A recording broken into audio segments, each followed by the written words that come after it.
semakin subur. Semakin subur. Kayaknya nasib kita sama gitu ya. Ternyata menemui banyak manusia-manusia unik kayak gitu. Dihajar gorengan tiap hari, Mas. Dihajar gorengan tiap hari. Dapat penghargaan terbaik kedua untuk penggunaan Sirekap. Iya.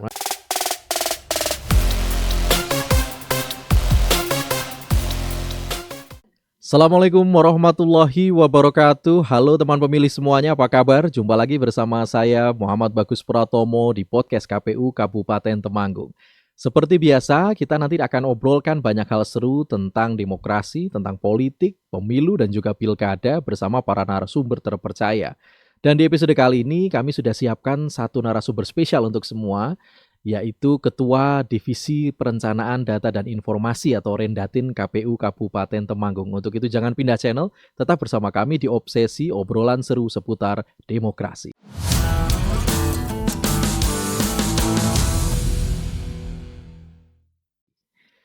Baik, langsung saja kita akan kenalan dengan sosok Kadif Rendatinnya KPU Kabupaten Temanggung. Ini adalah sosok yang masih muda, 11-12 lah dengan saya gitu ya. Kita akan kenalan langsung saja dengan Mas Ragil Chandra Saputra. Gimana kabarnya Mas Ragil? Alhamdulillah semakin subur. Semakin subur. Kayaknya nasib kita sama gitu ya. Sejak awal gabung di KPU yang masih lumayan ramping dan sekarang sudah makin subur gitu. Dihajar gorengan tiap hari, Mas. Dihajar gorengan tiap hari. Baik, Mas Ragil, hari ini kita mohon waktunya untuk bisa ngobrolin berbagai hal khususnya terkait tupoksinya Mas Ragil nih. Rendatin ini hal-hal yang terkait perencanaan, terkait data, informasi. Mungkin kalau masyarakat di rumah yang paling populer ini masalah coklit gitu ya. Menjelang pemilu, pilkada, pastinya rumah Anda akan didatangi, disowani oleh para pantarlih. Nah, ini adalah dalam kendalinya divisi Mas Ragil. Nah, menariknya KPU pasca tahapan pemilu dan pilkada ini masih akan melakukan hal itu gitu, pemutakhiran data pemilih berkelanjutan. Nanti akan kita ulik lebih dalam nih sebenarnya makanan apa gitu ya ke Mas Ragil. Sebelum ke situ, saya mau tanya dulu nih kesan-kesannya Mas Ragil. Pemilu, pilkada sudah selesai, kesan-kesannya Mas Ragil seperti apa sebagai newcomer gitu kan. Saya dan Mas Ragil ini kan tergolong newcomer gitu ya, beda sama Pak Hendri yang sudah kita hadirkan di episode sebelumnya. Beliau sudah malang melintang di pemilu pilkada, kita ini baru nih. Kesannya Mas Ragil setelah menggawangi sendiri pemilu dan pilkada di Temanggung seperti apa? Mungkin ketika akhirnya berbicara ngomongin masalah pemilu pilkada terus sebagai pendatang baru kayak gitu kan. Di awal ketika belum terjun kayak banyak yang ngawang-ngawang gitu. Gitu loh, Mas.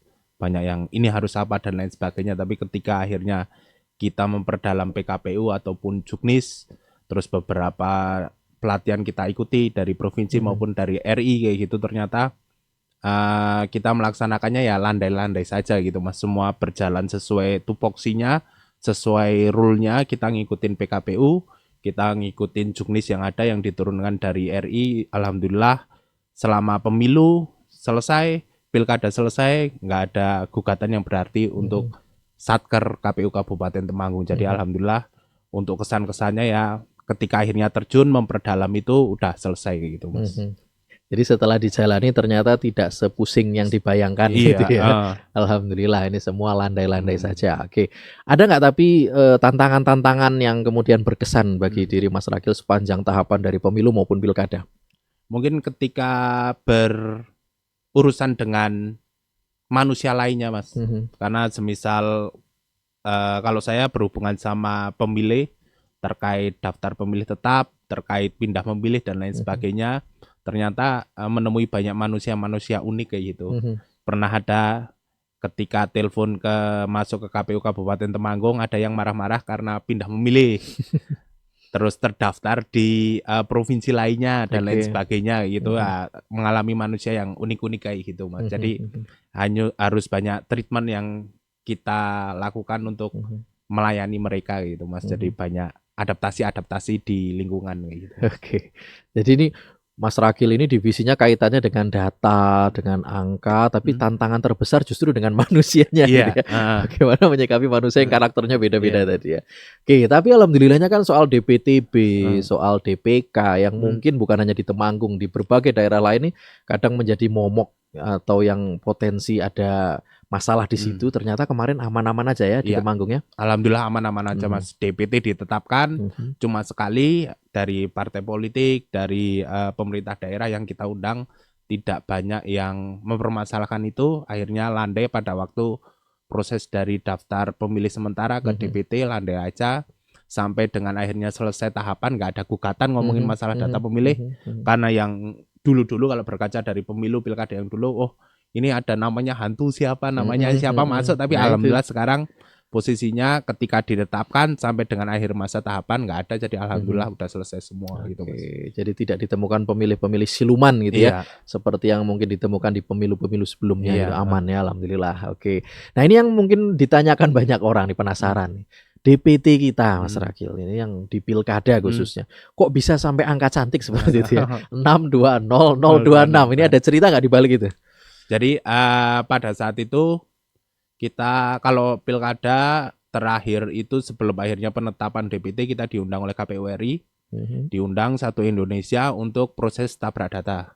Ternyata yang ditemukan semisal by data lewat data pemilih kayak gitu masih ada beberapa NIK yang ganda dengan kabupaten lain, dengan provinsi lain, NIK ganda, ataupun ada NIK-NIK yang tidak terdaftar semisal belakangnya 0 semua, tapi itu secara kependudukan emang itu NIK-nya kayak gitu. Sedangkan di sistem data pemilih kita mengalami invalid, itu akhirnya diselesaikan di situ. Semua yang meninggal udah kami coret dari DPT pada waktu sebelum penetapan DPT. Semua yang masuk pendidikan di TNI Polri, kita berkoordinasi dengan Kodim dan Polres, itu sudah kami coret, dan angkanya emang cantik biar mudah diingat, tapi itu tidak disengaja, tapi emang begitu adanya gitu Mas, 620026 gitu. Jadi bukan sesuatu yang disetting atau disengaja tadi ya disampaikan Mas Rakil, memang itu apa adanya melalui proses yang panjang, bahkan berlapis-lapis sampai ketemu 620026. Oke. Nah, teman pemilih semuanya, di episode sebelumnya saya sudah spill nih bahwa KPU Temanggung ini alhamdulillah meraih penghargaan banyak sekali, bahkan semua divisi meraih penghargaan dari KPU Jateng maupun RI, baik untuk divisinya Pak Hendri sendiri kemarin termasuk divisinya Mas Rakil. Jadi divisi Mas Rakil kemarin mendapat penghargaan terbaik kedua untuk penggunaan Sirekap. Nah, apalagi Sirekap ini perdana di pilkada kemarin diserahkan ke Rendatin. Langsung meraih prestasi terbaik kedua di Jawa Tengah. Ada cerita di balik itu Mas Rakil? Jadi kalau untuk Sirekap kan di awal karena itu menjadi momok pada saat pemilu ya bagi penyelenggara di tingkatan KPPS, dengan teman-teman di tingkatan kecamatan PPK menjadi momok karena datanya lama masuknya. Tapi alhamdulillah di pilkada ini walaupun nggak apple to apple dibandingkan pada pemilu, karena pemilu itu kita menggunakan 5 surat suara sehingga data yang diinput masuk, sedangkan di pilkada ini cuma 2, bupati sama gubernur, agak sedikit mengalami nggak terlalu banyak data yang dimasukkan. Terus di penyelenggara kita di KPPS, kalau Mas Bagus ngerekrutnya pada waktu itu diutamakan yang udah berpengalaman, karena proses-proses itu akhirnya udah terbiasa. Jadi alhamdulillah kita dibantu pada waktu itu, sehingga ketika aplikasi di hari H mengalami uji coba berapa kali dilakukan oleh KPU RI, uji beban dan lain sebagainya, sampai dengan di hari H yang perkiraan saya pribadi bersama teman-teman itu ketika berkaca di pemilu itu, ketika di jam 6, jam 7 data belum masuk, itu kita nanti akhirnya ada plan B, yaitu kita menyiapkan semisal data di lokal Kabupaten Temanggung, kita menyiapkan data cadangan, yaitu data cadangan yang sama data yang diinput di Sirekap, tapi akhirnya nanti kita siapkan rumah baru lagi untuk di-upload ulang oleh teman-teman, sehingga kita akhirnya memiliki data biar cepat masuk kepada kita. Akhirnya ternyata sampai jam 5 ketika saya melakukan monitoring, dan waktu itu sampai di Kecamatan Bejen, di hari H ternyata jam 5 itu udah hampir 80% yang masuk. Dan di jam 9 itu udah 100%. Ketika peringkat 2 itu berarti kalah sama KPU Kendal. Yang selisihnya mungkin kalahnya cuma beberapa detik gitu. Jadi teknis di lapangannya itu semua KPPS sudah menginput semua, tapi dari sistem Sirekap itu masih ada yang gantung kayak gitu loh. Setelah ditunggu refresh berapa kali, akhirnya masuk 100% semua, selisih ya paling 1 menit sama KPU Kendal gitu Mas. Jadi ternyata sekian detik berarti ya. Iya, untuk Gitu. masalah piagam penghargaan gitu Mas. Jadi terbaik kedua Iya. karena ada pautan sekian detik gitu Eh, tadi. Oke, tapi tadi dijelaskan Mas Rakil ada banyak faktor eh, ternyata yang bisa membuat kita meraih penghargaan hmm, terbaik kedua tadi, baik dari segi eksternalnya tadi ada SDM yang kemudian berpengalaman dan sebagainya, tapi tadi ada dijelaskan trik juga dari Mas Rakil maupun internal timnya Rendatin ini yang memastikan tadi data ini bisa terkumpul dengan cepat dan akurat gitu.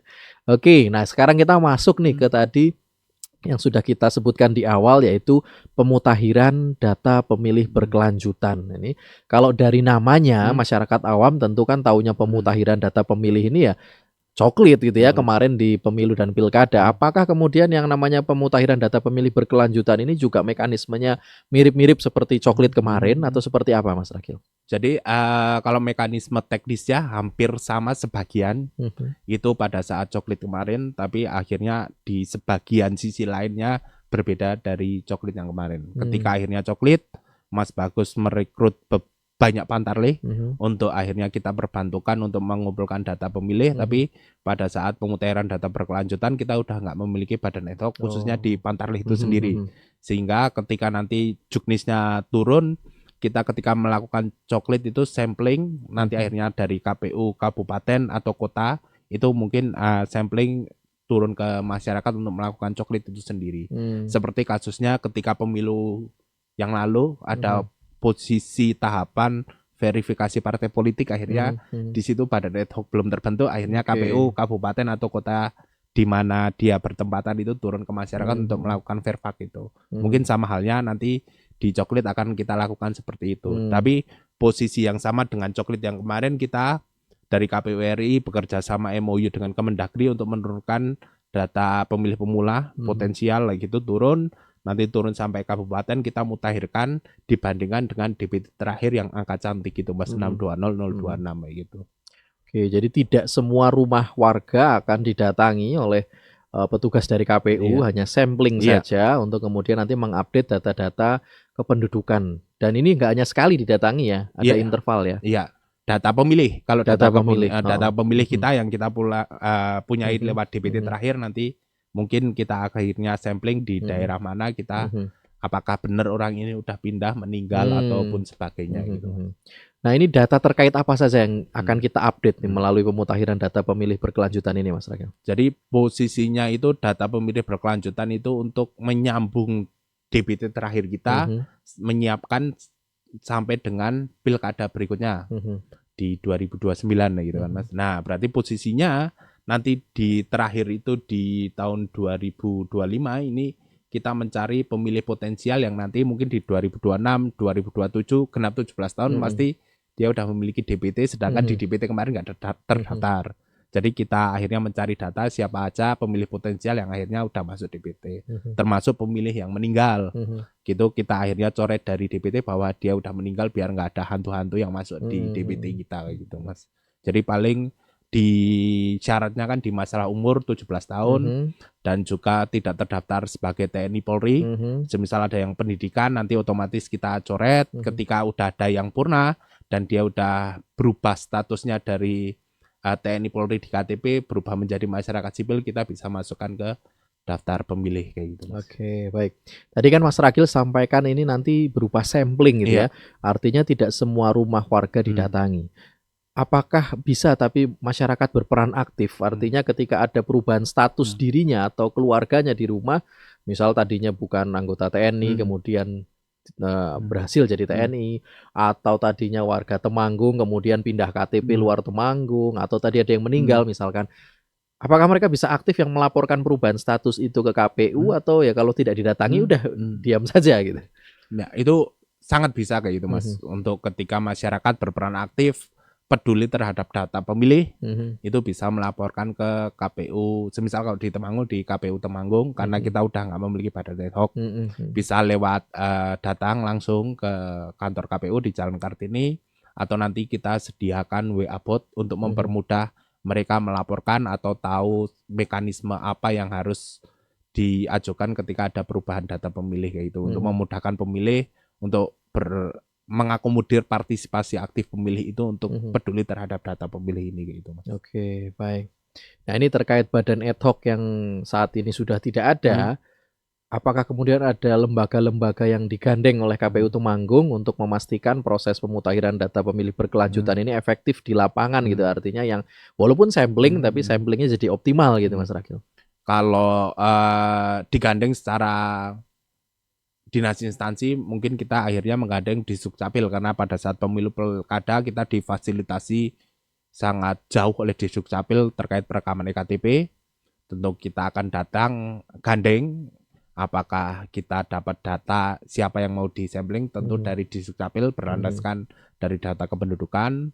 Terus lebih jauh lagi mungkin nanti dari partisipasi dari pemerintah desa atau kelurahan ataupun di kecamatan atau mantan-mantan badan ad hoc.